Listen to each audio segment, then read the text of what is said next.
bom dia. Bom dia. Novembro de 2021 e ainda nos perguntamos como lidar com a Covid-19.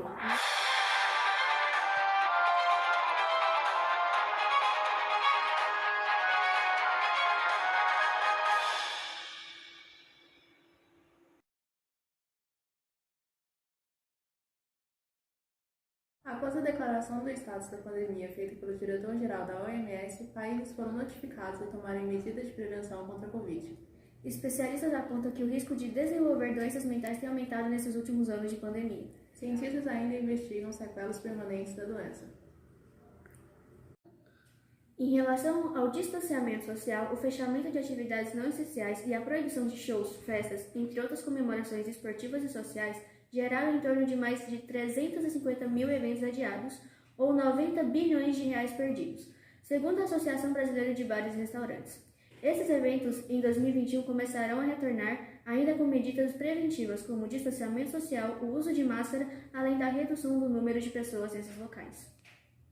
Outro aspecto preocupante foi o desemprego no país, que, de acordo com as projeções do Fundo Monetário Internacional, deveria atingir a quarta maior taxa do mundo em 2021, com quase 14,5 milhões de desempregados no Brasil, principalmente pelo fechamento de atividades comerciais. Sob o mesmo ponto de vista, a paralisação das atividades presenciais nas escolas brasileiras para o ensino remoto gera grande impacto, principalmente em crianças e jovens, provocando o afastamento e diminuição das relações sociais. Este tipo de ensino não é acessível para todos os estudantes, pois 21,7% das pessoas não dispõem de acesso à internet, conforme a pesquisa nacional por amostra de domicílios contínuo. Porém, com o decreto feito pelo governo de Minas Gerais em outubro de 2021, muitas escolas retornaram às atividades presenciais no dia 3 de novembro e seguem nesse curso até metade de dezembro. Na preocupação causada pelo medo de perder entes queridos, foi constatado que 1/5 dos pacientes da Covid-19 desenvolvem transtornos mentais. O estudo aponta que pessoas que tiveram Covid podem ter maior risco de serem diagnosticadas com transtornos psiquiátricos. Nos 3 meses após testarem positivo para a doença, 1 a cada 5 dos recuperados receberam um diagnóstico de algum tipo de transtorno. Esse número é quase o dobro de outros grupos de pacientes com diferentes doenças que foram analisados pelo mesmo grupo de estudo no mesmo período. Segundo David Kurtz, psiquiatra e professor da Universidade de Londres, abre aspas, os estudos relatam que os pacientes têm uma chance um pouco maior de serem diagnosticados com uma doença psiquiátrica, principalmente ansiedade e depressão, após um diagnóstico de coronavírus. Além de sequelas mentais, pacientes relatam que ainda sofrem com os rastros da Covid. Os cientistas ainda investigam se esses danos são causados diretamente pelo vírus ou por fatores indiretos ligados à doença. Uma possibilidade, por exemplo, é que a tempestade inflamatória que o sistema imunológico gera para tentar combater o vírus, inundando o organismo de citocinas, acabe lesionando esses órgãos. Parte também pode ser uma consequência da própria infecção. As sequelas vão desde a perda de força muscular, alterações da sensibilidade e da força motora por difusão dos nervos, até, como já citadas, depressão, ansiedade, alterações cognitivas, prejuízo de memória e da capacidade de raciocínio. Outras principais sequelas são fadiga, falta de ar, dores de cabeça, dores musculares, queda de cabelo, perda de paladar e olfato, sendo temporárias ou duradouras, e dor no peito. Hoje nós vamos entrevistar o pai de uma aluna do Zé Inácio. Ele se chama Magno e teve Covid-19 e vai trazer um pouco da experiência que ele teve. Então, Magno, a primeira pergunta é sobre quais os principais sintomas que você teve. Então, quando eu fui diagnosticado com Covid, a princípio eu achei que estava até assintomático. Isso foi no dia 10 de agosto de 2021 e a partir do dia 15, na noite do dia 14 para o dia 15, eu comecei a sentir febre, passar por um estado febril e comecei a ter esses sintomas que todo mundo conhece aí, que é dito pela mídia, pela noticiário sobre a Covid. Aí eu passei a ter, após isso, 3 dias após, no dia 17 e 18, comecei a sentir muita falta de ar. E tudo acarretando com a tosse também, que foi um dos principais sintomas que eu tive. Como foi o seu tratamento em casa? Você tomou algum tipo de medicamento? Sim, eu tomei um antialérgico para evitar ou diminuir a tosse Tomei hidratante, muito ruim por sinal, mas era necessário. E tomando dipirona para poder fazer o controle da febre, para não agravar os sintomas.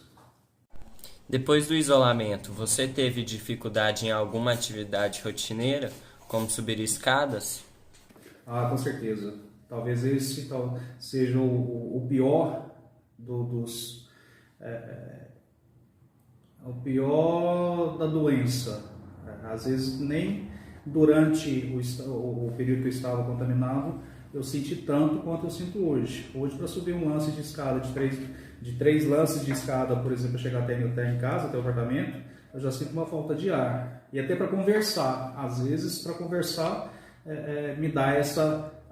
não é uma ansiedade, mas é uma necessidade de respirar e para poder até verbalizar o pensamento da gente. Para muitos familiares, a volta das escolas presenciais tem causado grandes discussões. Um caso que reflete a situação é o da Janaína, mãe de 3 filhas e pedagoga em Uberlândia. Oi, boa tarde. Boa tarde. Então, como você recebeu a notícia de que as aulas voltariam presencialmente?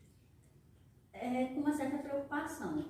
A gente entende que há necessidade de uma flexibilização, a gente sabe que vários setores da economia foram atingidos por conta da pandemia, mas, no entanto, quando a gente fala em saúde, é algo que deixa a gente muito preocupado. E quando a gente pensa no retorno às aulas, por mais que se fale em distanciamento social, por mais que se fale em uso de máscara, por mais que se fale em vacinação, é algo que deixa a gente ainda assim um pouco apreensivo, né? Sim. Você acha que suas filhas estão seguras, mesmo com todas as medidas de prevenção? Bom, o que a gente tenta instruí-las é que elas utilizem as medidas de precaução. E, infelizmente, a gente não sabe se as outras pessoas também vão ter as mesmas atitudes. Mas a gente sabe também que a escola tem esse cuidado e cobra isso dos alunos. A gente precisa entender que a vida precisa voltar à normalidade. A gente sabe do que significa essa perda educacional nesse processo, ainda mais que eu conto com 2 filhas no ensino médio e uma no fundamental. Então, são situações que a gente entende os 2 lados da moeda e tenta instruir da melhor forma possível. E ter muita fé de que tudo vai passar e que vai dar certo. Como seu psicológico ficou ao saber que suas filhas estariam sujeitas a contrair a doença? É algo muito complicado. Eu tive, meu esposo e uma das minhas filhas tiveram a Covid. E foi algo que, assim, a princípio a gente recebe a notícia com muita apreensão, com muita ansiedade de ver isso tudo passar logo, e com muito medo também.